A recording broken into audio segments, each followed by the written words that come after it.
On the morning of October 25th, 1944, on a coral airstrip in the Philippine archipelago, a 23-year-old Imperial Navy lieutenant climbed into the cockpit of a Mitsubishi Zero fighter that had been modified to carry a single 250-kilogram bomb bolted to its belly.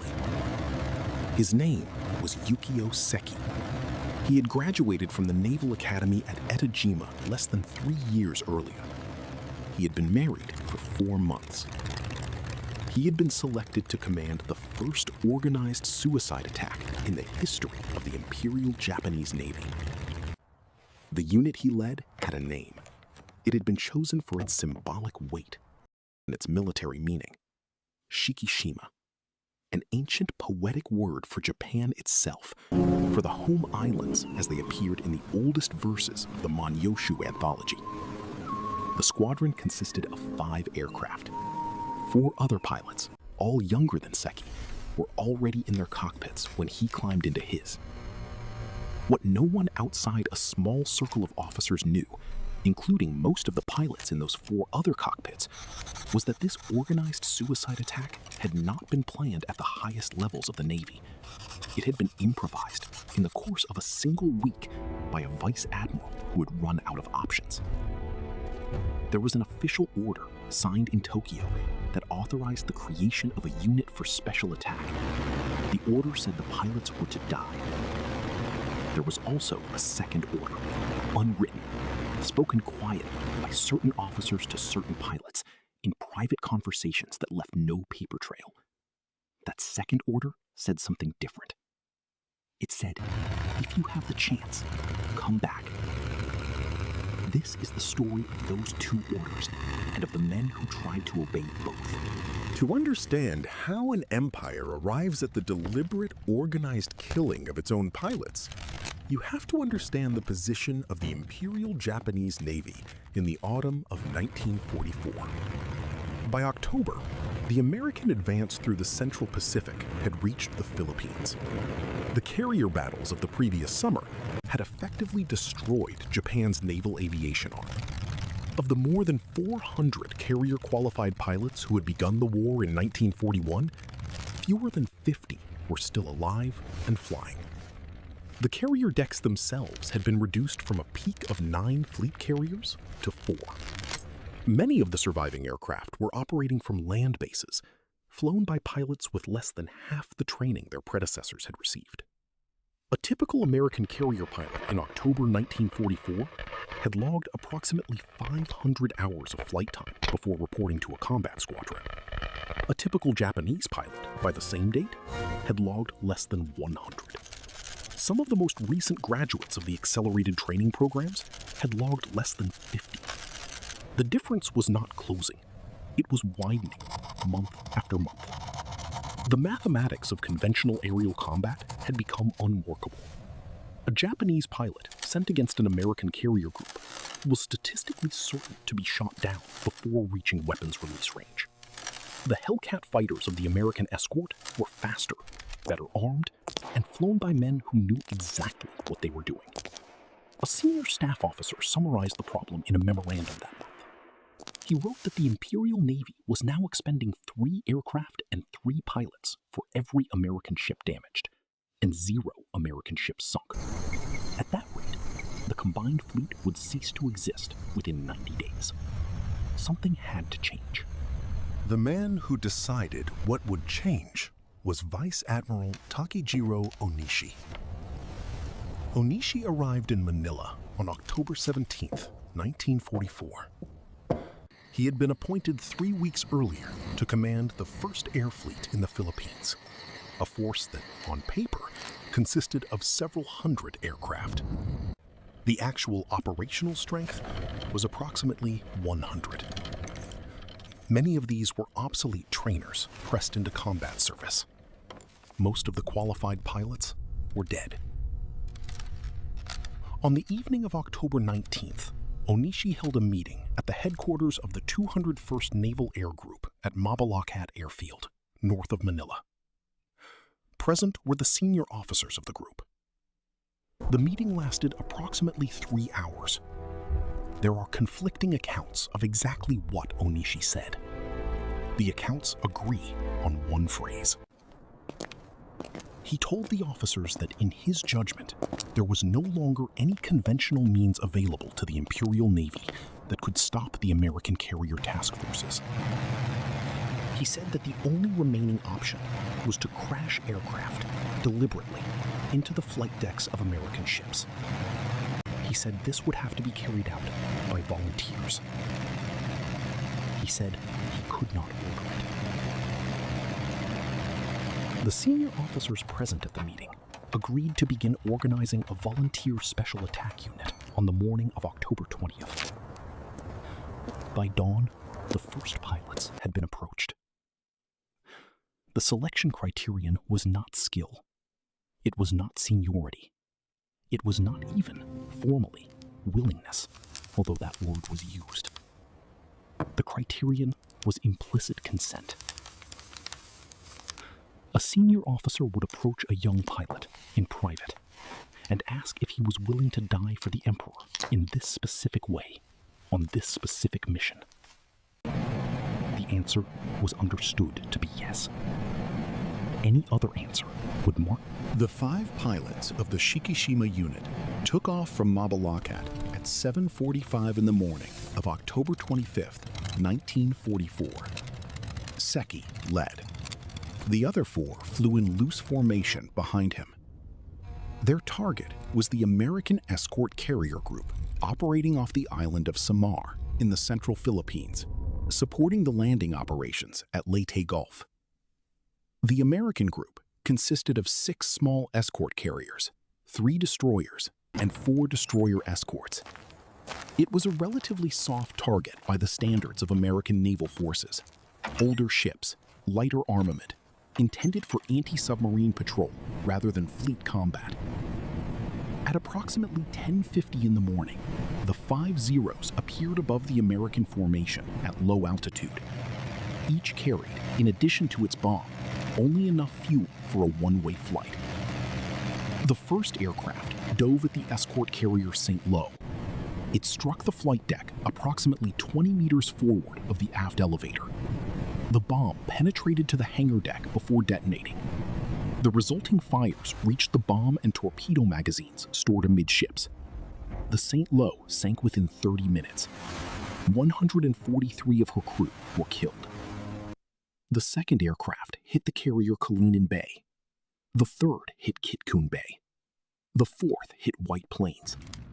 The fifth aircraft, the last in the formation, missed its target and crashed into the sea. There were no survivors from any of the 5 Zero fighters. The St. Lo was the first American capital ship in history to be sunk by an organized aircraft suicide attack.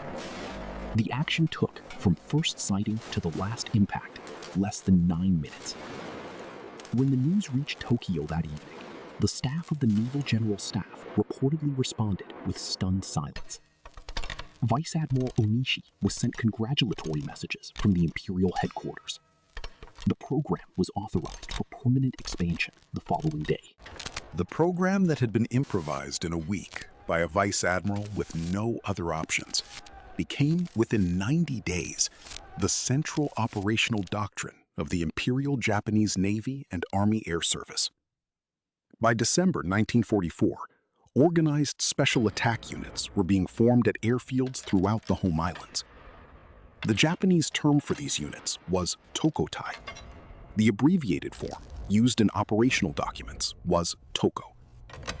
The word that would later be used in the West, Kamikaze, divine wind, was derived from the name of the first unit, but was not the formal designation. Within the Japanese forces, it was never the standard term. The official phrase was special attack.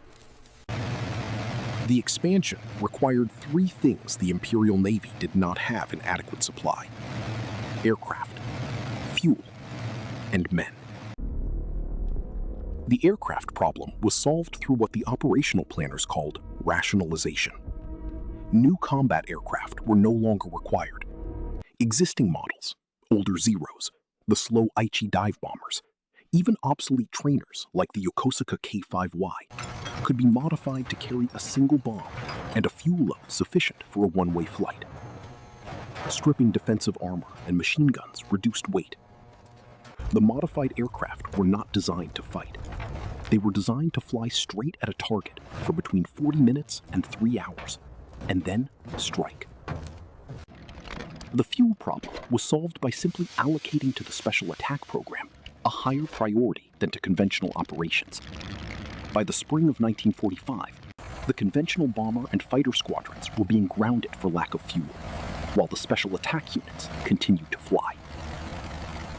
The third problem, men, was the one that required the most administrative creativity. The pilots who had volunteered for the first units were combat veterans. There were not enough of them. In November 1944, the Navy began recruiting pilots specifically for the Special Attack Mission directly from the preparatory flight training programs at Tsuchiura and Kasumagaura. The selection process was modified. Rather than seeking out the most capable students, the program began accepting students who had completed the basic flight phase but had not yet reached operational qualification. A pilot recruited into the Special Attack Program in the winter of 1944 would typically receive between 30 and 40 hours of additional flight training before being assigned to an operational unit. This training was focused entirely on the specific skills required for the mission: takeoff, cruise to target, identification of enemy ships from the air, dive technique. The pilots were not taught aerial combat. They were not taught navigation in the conventional sense because there was no need to return. They were not taught emergency procedures because the only emergency they were expected to encounter was the one in which they failed to find their target. In that case, the procedures were explicit: crash the aircraft into the sea. In practice, this directive was difficult to enforce. There were no observers. A pilot who took off from a Japanese airfield, flew for 2 hours over open ocean, found nothing, and turned back, could plausibly report that the target had not been located, the weather had been impossible, or the aircraft had developed mechanical problems en route.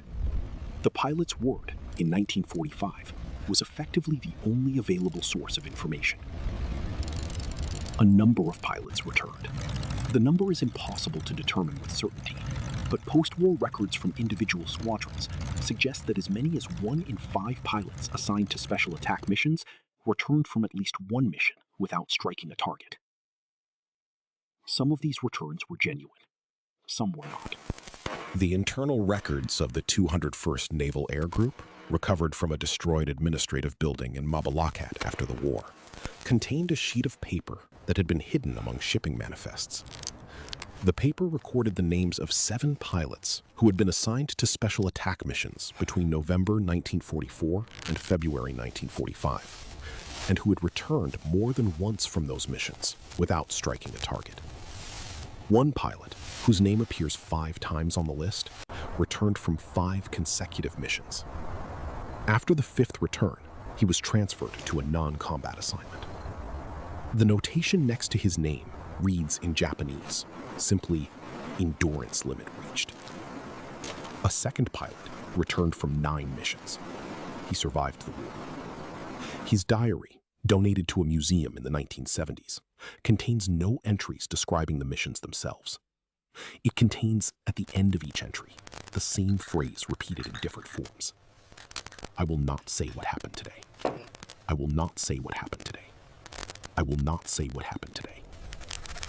The presence of these names on a hidden document, rather than in the official operational logs, suggests something specific about the way the program was actually being managed at the squadron level.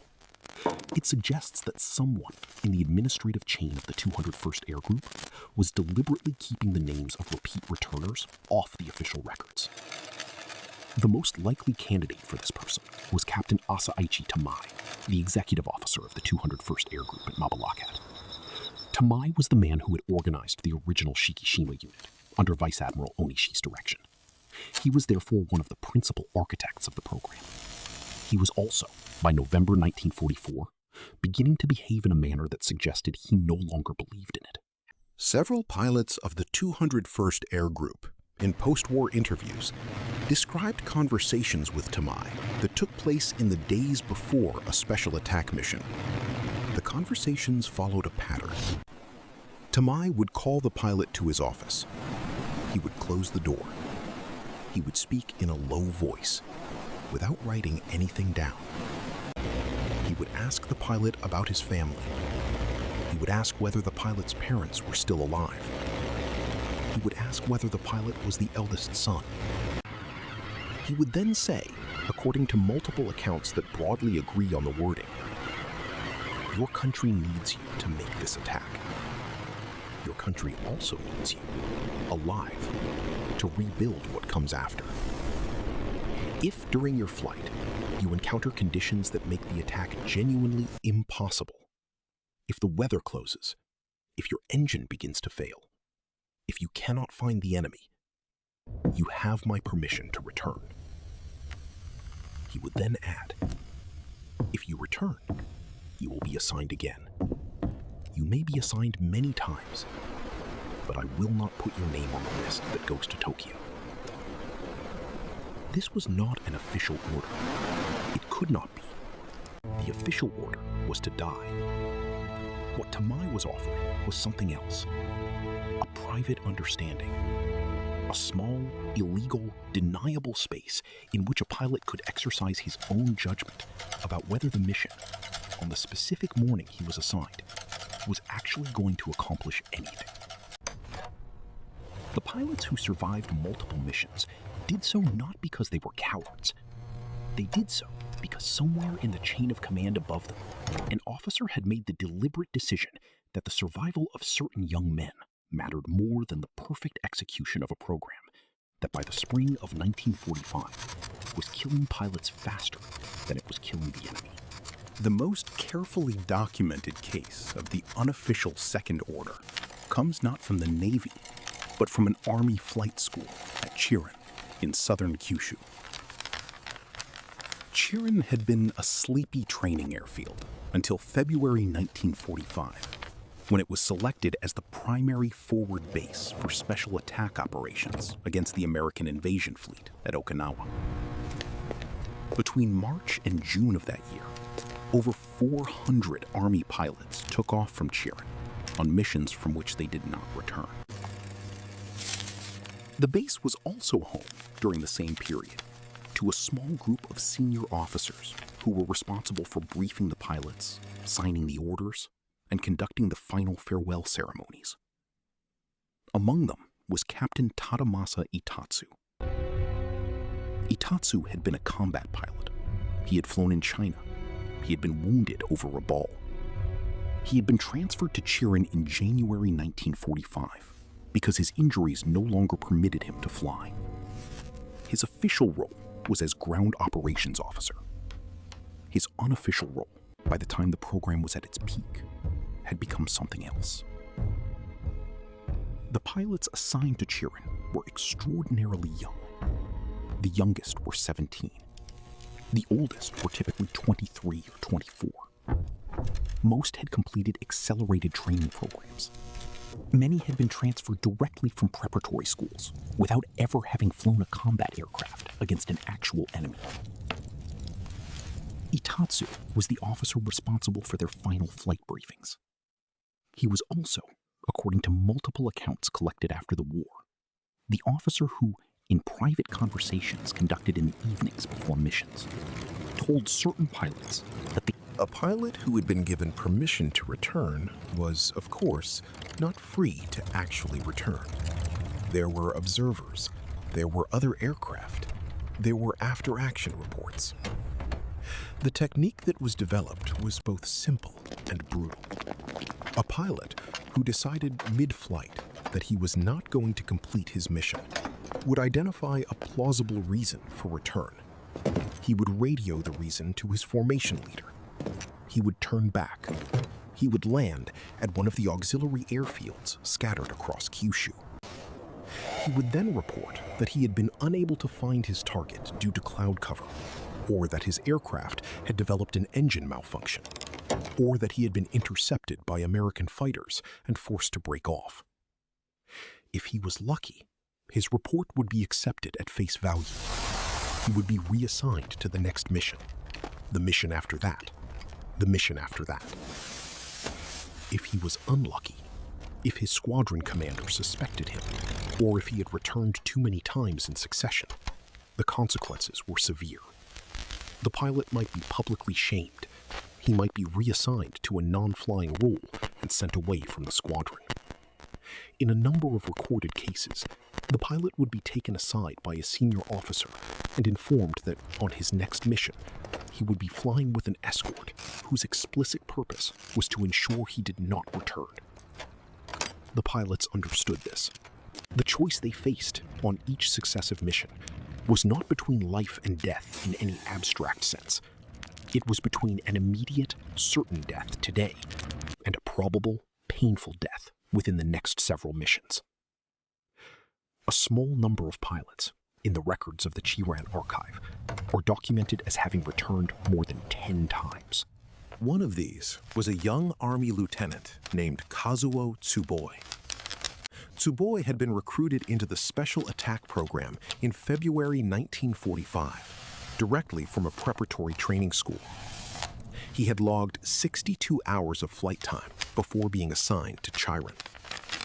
Tsuboi flew his first mission on March 28, 1945. He took off in a Type 99 Army assault aircraft loaded with a 250-kilogram bomb. He returned approximately 4 hours later, reporting that his target, the American carrier group operating off the southern coast of Okinawa, had not been located due to overcast conditions. He flew his second mission on April 3rd. He returned, reporting an engine malfunction. He flew his third mission on April 12th. He returned, reporting that he had been intercepted by American fighters and forced to break off. The pattern continued. By the end of May 1945, Tsuboi had been dispatched on 11 separate special attack missions. He had returned from each of them. The squadron commander, who had been replaced twice during this period, brought charges against Tsuboi in early June. The charges did not proceed to a formal hearing. The intervention came from Captain Itatsu, who quietly arranged for Tsuboi to be transferred to a non-flying liaison position at Chiran. The transfer paperwork cited operational requirements. The actual reason was understood within the small circle of officers who knew, to be that Itatsu had decided that this particular 20-year-old, who had now spent 4 months knowing exactly when and how he was supposed to die, was not going to be killed if Itatsu could prevent it. Tsuboi survived the war. He died of natural causes in 2003. The official military position, as articulated repeatedly in operational documents throughout 1945, was that no pilot assigned to a special attack mission had ever returned. The official statistics, as compiled at the end of the war, counted only those pilots who had taken off and not returned. The pilots who returned, who were reassigned, who eventually died on a later mission, were counted only once. The pilots who returned, who were reassigned, and who ultimately survived were not counted at all. The number of total special attack sorties carried out by the Imperial Japanese forces during the Pacific War is documented at approximately 3,700. The number of pilots who died is documented at approximately 3,860. The number of separate missions actually attempted, including missions that resulted in returns, is not known. The internal record-keeping of the program was designed in such a way that this number cannot now be recovered. What can be recovered from the diaries, from the private letters, from the post-war interviews, from the documents that were not destroyed before the surrender, is a single consistent pattern. The men who organized the special attack program at the operational level, the captains, the squadron commanders, the senior pilots, were aware by the early spring of 1945 that the program was no longer producing results commensurate with its cost. They continued to organize the missions because they had no authority to stop them. But within the missions they organized, a quiet, parallel system had emerged in which certain pilots were permitted to exercise their own judgment about whether to die. This system saved a number of lives. It did not save many, but it saved some. By August 1945, the Special Attack Program had been operating for 9.5 months. Nearly 4,000 pilots had died in its missions. Approximately 50 American ships had been sunk, and approximately 300 damaged. The exchange ratio, measured strictly in tonnage destroyed per pilot lost, was less favorable than that of conventional bomber operations had been in 1942. The program had failed in its central operational objective. It had not slowed the American advance. The invasion of the home islands, projected for November, was being prepared on schedule. The Imperial Navy had ceased to exist as a functional force. The Imperial Army was preparing to throw its remaining infantry against an American landing. The decisions that would end the war were made elsewhere by men who had no knowledge of and no interest in the Special Attack Program. The atomic bomb at Hiroshima fell on August 6th. The Soviet Union declared war on Japan on August 8th. The atomic bomb at Nagasaki fell on August 9th. The Imperial broadcast announcing the acceptance of the Allied surrender terms was made on August 15th. The broadcast was made at noon. By 6 in the evening that same day, Vice-Admiral Motome Ugaki, commander of the 5th Air Fleet at Oita Airfield in northern Kyushu, had assembled 11 aircraft on the runway. Ugaki had been one of the senior officers most closely associated with the Special Attack Program in its final phase. He had personally signed the orders for thousands of pilots to die. He had been observed throughout the summer of 1945, becoming progressively more isolated, eating alone, waiting late into the night. At 7 in the evening of August 15th, 6 hours after the Emperor's surrender broadcast, Ugaki climbed into the rear seat of a Yokosuka D4Y dive bomber. He had stripped the rank insignia from his uniform. He carried a short sword. The 11 aircraft took off from Oita in formation. The plan, as Ugaki had communicated it that afternoon, was to fly to Okinawa, 300 kilometers to the south, and attack the American fleet anchored there. By the rules of war, as they existed at 6 o'clock on the evening of August 15th, this attack would have been a war crime. The Emperor had announced surrender. The cessation of hostilities had been formally communicated to Allied commanders. Ugaki was not unaware of this. His written final message, found in his quarters the following morning, addressed the question directly. He wrote that he was leading the flight because, in his words, he could not face the deaths of the men he had ordered to die without joining them. Of the 11 aircraft that took off, 3 returned shortly afterward, citing mechanical problems.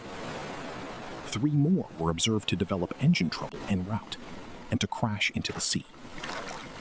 5 aircraft, including Ugaki's, continued south.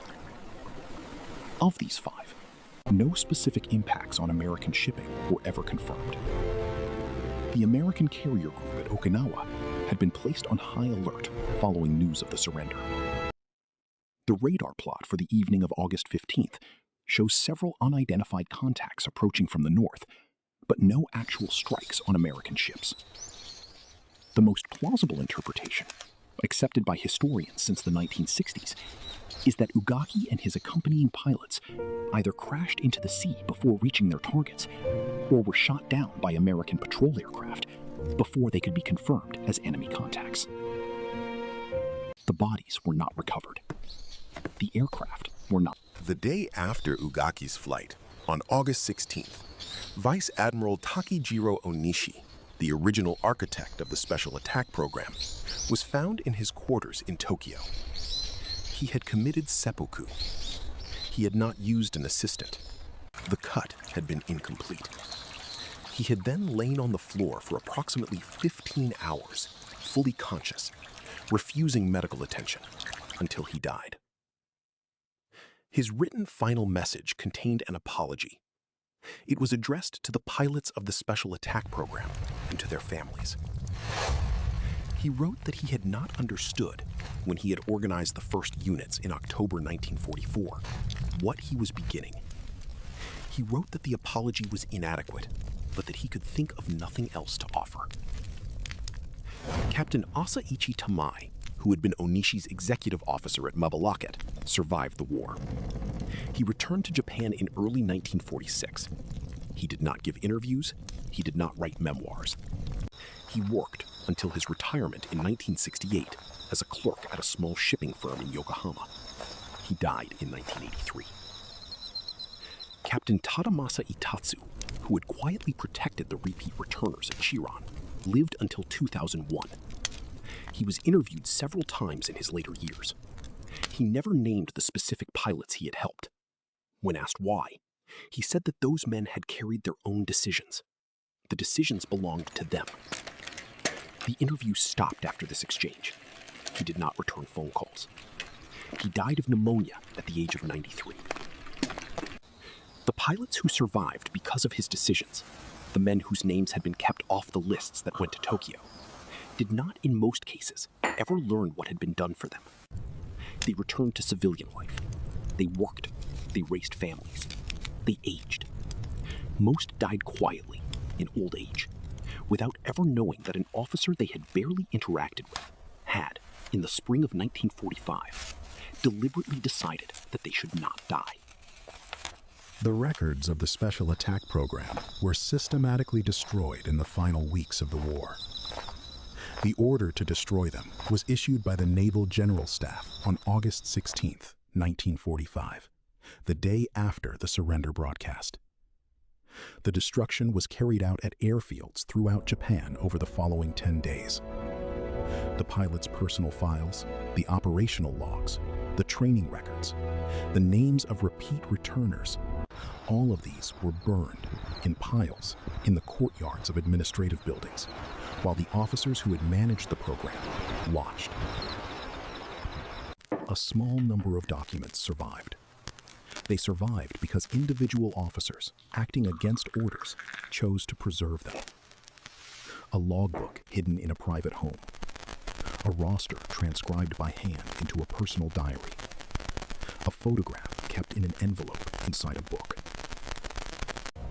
These fragments are the basis of nearly everything that is now known about the parallel system, the hidden second order that operated within the Special Attack Program during its final months.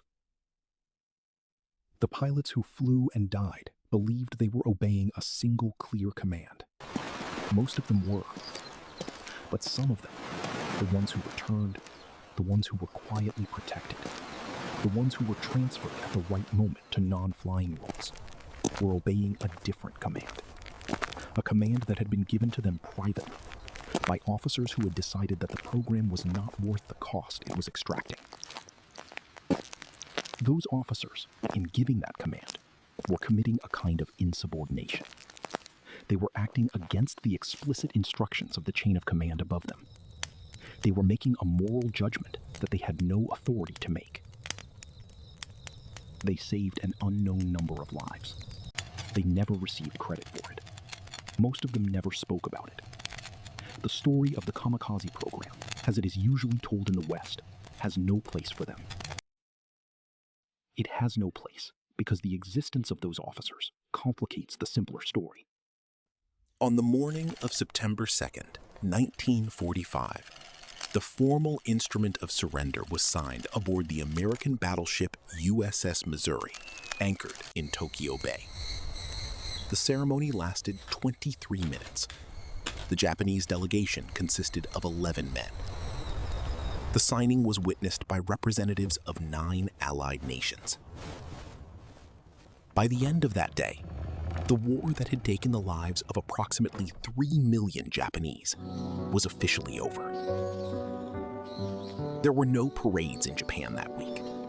There were no announcements through the public broadcast system, beyond the emperor's brief statement, which had aired on August 15th.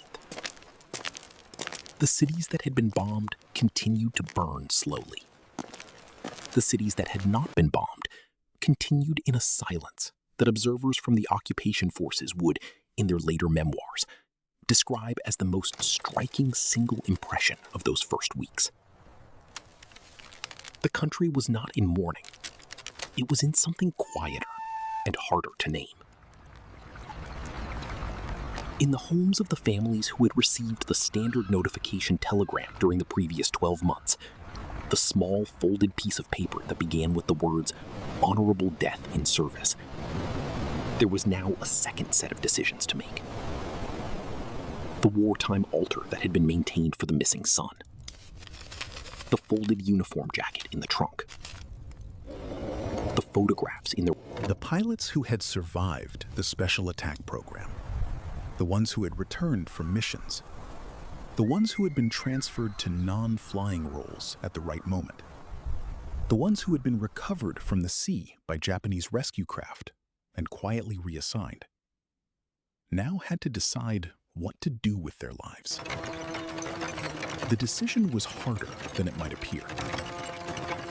In the social calculus of 1945 Japan, a man who had been assigned to the special attack program and had not died was, in the eyes of his family, in the eyes of his neighbors, in many cases in his own eyes, a kind of failure. He had been selected for the highest sacrifice the nation could ask of a citizen. He had not made that sacrifice. Whatever the technical reason for his survival, a missed target, a mechanical fault, a transfer order, the social context in which he now found himself was one in which the appropriate question was not, how did you live? But why did you not die? Many of these men did not return to their family homes. Several diaries, recovered decades later, describe arriving at the nearest train station to the family village and simply walking past it, continuing on foot to another town, finding work as a laborer or a stevedore under an assumed name, sending no letters home. The official records of the program, when they were counted at all, were listed as missing in action. The Imperial Navy had no administrative category for a man who had been ordered to die and had not. The burning of documents continued throughout September.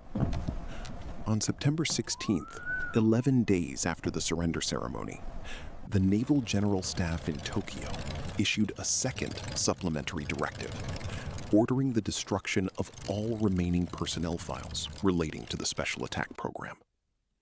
This directive was distributed to the few naval administrative offices that had not already begun destruction operations on their own initiative. By the end of September, the operational logs of the 201st Naval Air Group at Mabalacat were gone. The training records at Tsuchiura were gone. The roster files at Chirin were gone. The personal letters that had been collected from departing pilots, intended for return to families if the pilot survived. And there were many such letters, because not every pilot died. These were also burned. The order specified that destruction was to be carried out by senior officers personally, and that no records were to be made of what had been destroyed. This last clause is the one that has made the historical reconstruction of the program so difficult. There is no inventory of what was lost. There is no list of who issued the destruction orders. There is no record of which officers complied and which did not. What survived because individual men, in the final days of September 1945, made the deliberate decision to disobey a direct order from the Naval General Staff. They concealed documents. They mislabeled crates. They carried personal logbooks home in their luggage and hid them inside cabinets that they did not open again for many decades. In late October 1945, an American occupation officer named Lieutenant Roger Pineau arrived at the headquarters of what had been the combined fleet at Hiyoshi on the outskirts of Yokohama. Pineau was a Japanese language specialist. He was attached to a small unit tasked with collecting and translating naval records before they could be lost. When he arrived at the headquarters building, he found the central administrative office stripped almost completely bare. The filing cabinets were empty, the desks had been cleared. In the courtyard outside, there were piles of ash where pyres had been built and tended. What he found in a small back room that had not been emptied was a single leather-bound volume that had been overlooked. It contained transcriptions of the operational orders issued for special attack missions between November 1944 and August 1945. The transcriptions had been made by hand, by a clerk whose initials appear on the inside cover. The volume contained approximately 140 pages of dense Japanese script. It was unsigned. Pinot took the volume. It was eventually deposited at the National Archives in Washington, where it remains. Together with similar fragments preserved by other occupation officers, by individual Japanese veterans, by the small museum that was established at Chirin in the 1950s, it forms the basis of nearly everything that is now known about the program. Approximately 90% of the original records did not survive. What did survive because a small number of men chose individually to preserve it. The Aerial Special Attack Program, the one that became known in the West as Kamikaze, was the largest of the suicide weapons programs the Imperial Japanese Armed Forces deployed during the final phase of the Pacific War. It was not the only one. Beginning in late 1941, even before the formal start of hostilities, the Imperial Navy had been developing a class of small submarines designed for what was, in operational terms, a one-way mission. The vessels were called Kohyoteki Type A. They were 5 meters long. They carried 2 crewmen and 2 torpedoes. They were launched from larger mother submarines positioned outside enemy harbors. The Type A had a range of approximately 100 kilometers and a top submerged speed of 19 knots. 5 of these midget submarines were deployed against Pearl Harbor on December 7, 1941, in conjunction with the aerial attack. None of them returned. 4 of the 10 crewmen were killed in the action. 1 was captured. The fates of the other 5 were never determined. Throughout the war, the midget submarine program continued. Vessels of progressively improved design were deployed against Allied harbors in Australia, in Madagascar, in the South Pacific. The exact number that were lost has never been established, because, as with the aerial program, the operational records were systematically destroyed. The men who manned these submarines were drawn from the same training pool as the aerial pilots. They received the same farewell letters home to their families. Their families received the same notification telegrams. In 1944, as the aerial program was being formalized at Mabalacat, a parallel program was being developed at the naval base on Otsujima Island in the Inland Sea. The new weapon was a piloted torpedo. The Imperial Navy called it kaiten, a classical Japanese word meaning approximately turning of the heaven. The kaiten was a modification of the existing Type 93 torpedo, the largest submarine-launched weapon in any navy during the war.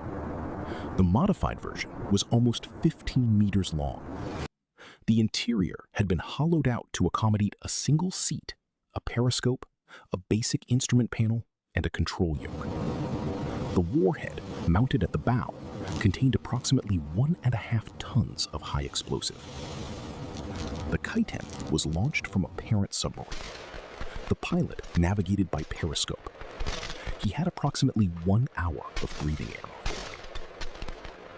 The first operational deployment took place in November 1944 against the American anchorage at Ulithi Atoll. 5 kaitens were launched.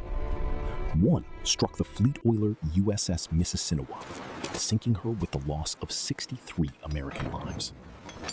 The 4 other kaitens were either lost en route or detected and destroyed. Over the following 9 months, approximately 106 kaitens were launched on combat operations. They sank one additional American ship, a destroyer escort, and damaged several others. 106 Japanese sailors died.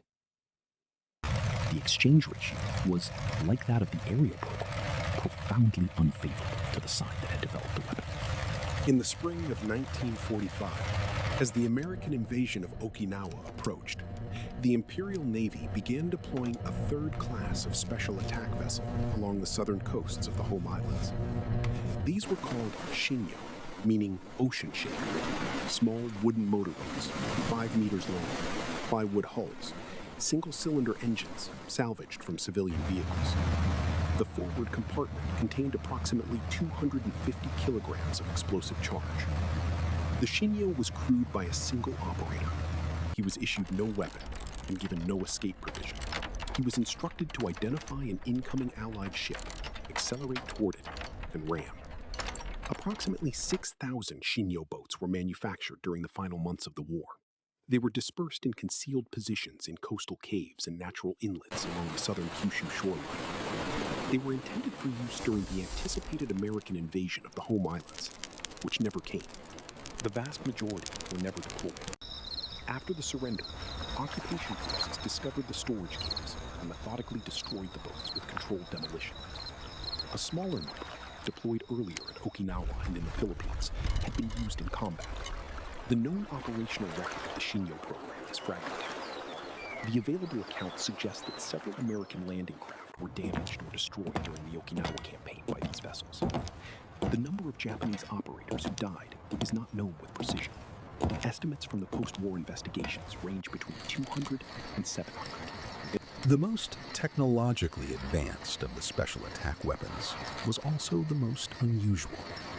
It was called Oka, meaning in classical Japanese, cherry blossom. It was a piloted rocket bomb. The Oka was approximately 6 meters long. It had stubby wings, a single small cockpit at the front, and 3 solid-fuel rocket motors at the rear. The nose of the aircraft contained 1,200 kilograms of high explosive. It had no landing gear because it was not designed to land. The Oka was carried into combat suspended underneath the fuselage of a Mitsubishi G4M Betty bomber. The bomber would approach the Allied fleet at altitude, release the Oka at a distance of approximately 20 kilometers from the target, and turn for home. The Oka pilot would then glide toward the target, igniting the rocket motors in the final approach to accelerate to a top speed of approximately 900 kilometers per hour, too fast for American anti-aircraft fire to track effectively. The first operational deployment of the Oka took place on March 21st, 1945. 18 Bettys, each carrying an Oka, were launched against an American carrier group north of Okinawa. The Bettys were intercepted by Hellcat fighters before they could release their payloads. All 18 Bettys were shot down. All 18 Oka pilots, sealed inside their cockpits, went down with them. None of them had the opportunity to fly the weapon they had been trained to die in. The Oka program continued, with occasional partial successes until the end of the war. Total Oka pilot deaths are recorded at approximately 700. The International Military Tribunal for the Far East, known informally as the Tokyo Trials, convened on April 29, 1946, in the auditorium of what had previously been the Imperial Japanese Army Officers Club on the grounds of the former War Ministry in central Tokyo. The tribunal was tasked with prosecuting 28 senior figures of the wartime Japanese government and military for crimes against peace, crimes against humanity, and conventional war crimes. The proceedings lasted 2 years and 7 months. The verdict was delivered in November 1948. 7 of the defendants were sentenced to death. 16 received life imprisonment. 2 died during the trial. The remaining received shorter prison terms. The special attack program was not, as a matter of formal record, a focus of the prosecution. The men who had organized it, Vice-Admiral Ōnishi, was dead by his own hand. Vice-Admiral Ugaki had flown his final flight on the evening of the surrender, were not available to be prosecuted. The men who would operationalize it at the squadron level had, in most cases, escaped notice. Captain Tamai was working at his shipping firm in Yokohama. Captain Itatsu was in retirement at his family home in Kagoshima Prefecture. The tribunal's official transcript runs to approximately 48,000 pages. The word kamikaze appears in the transcript exactly 14 times. The word toko, the formal Japanese designation for the Special Attack Program, does not appear at all. Throughout 1946 and 1947, the systematic destruction of military records continued at a slower but steady pace.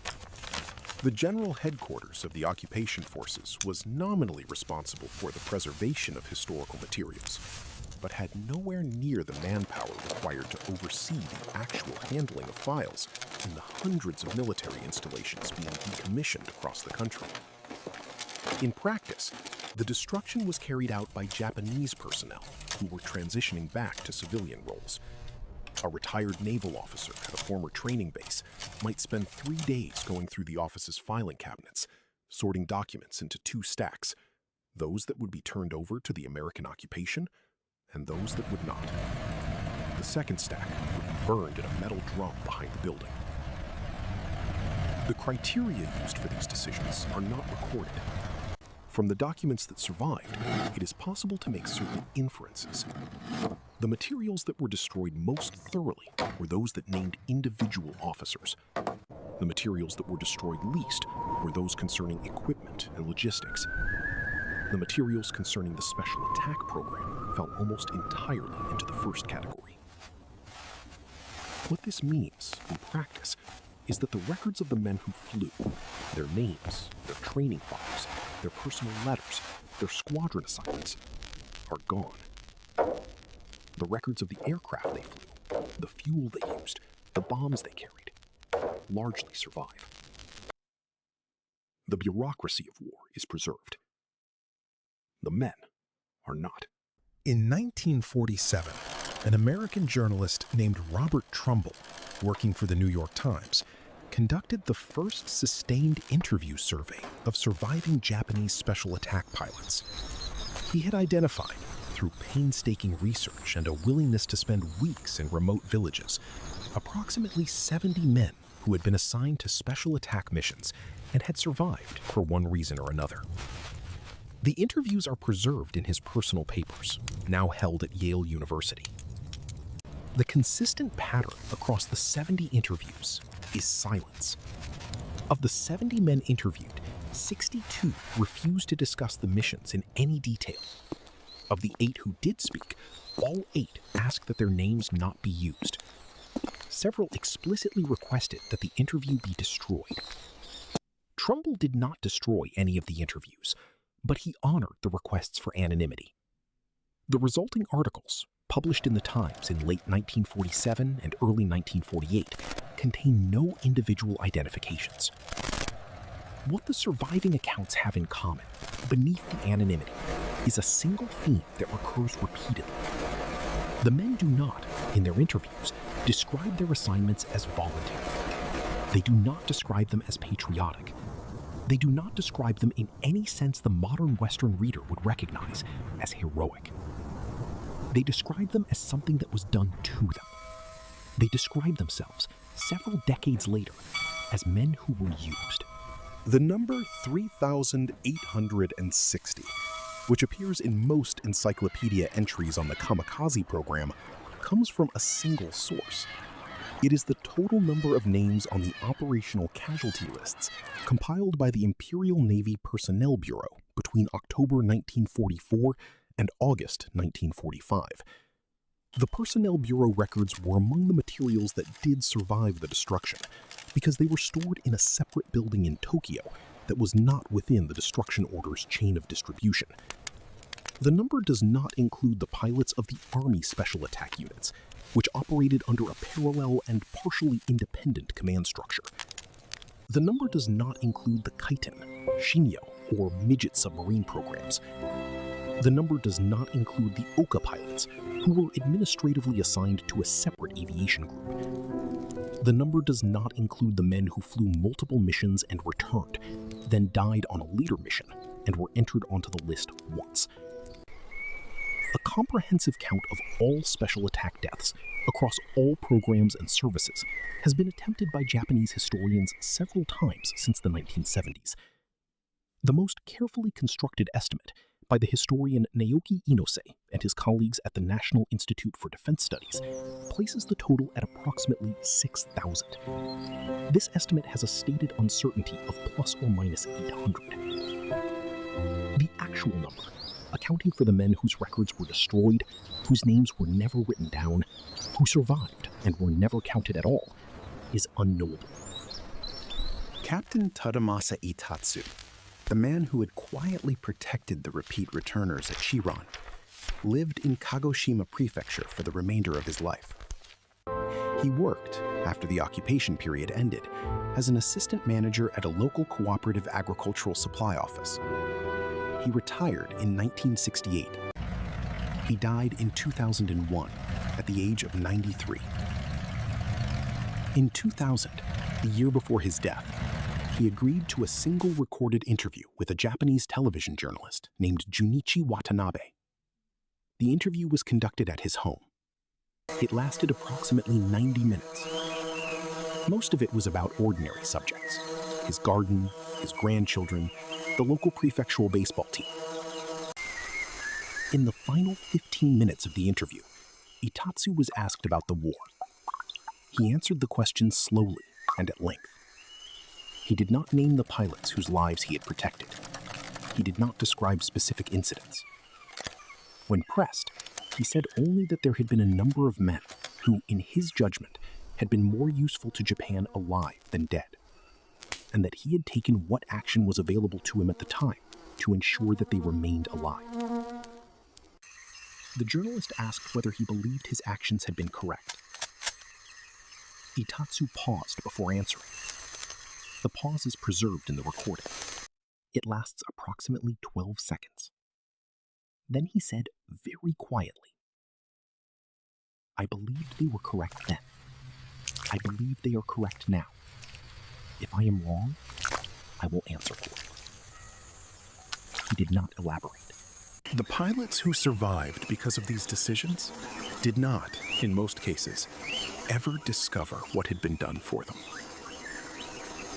One of the men whose name appears on the hidden roster from the 201st Air Group at Mabalacat, recovered after the war from the document that Lieutenant Pinault took to Washington, lived until 1998.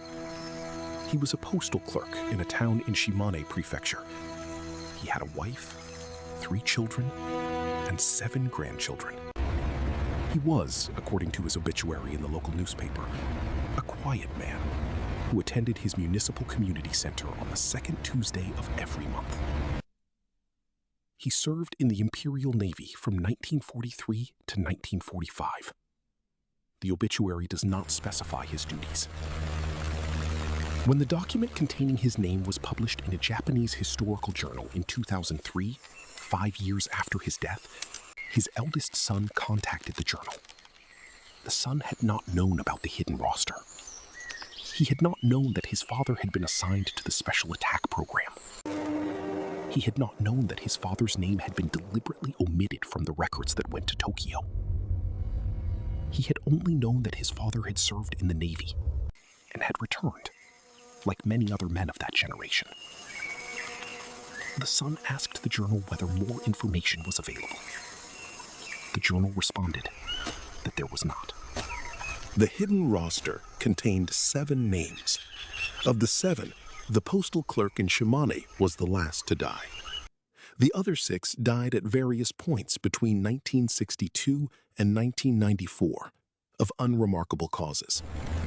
None of them, so far as has been determined, ever spoke publicly about their wartime service. None of them ever wrote memoirs. None of them, according to the sons and daughters who were later traced and contacted, ever discussed the assignment with their families. They returned home. They worked. They raised children. They aged. They died. This is the unwritten ending of the Special Attack Program.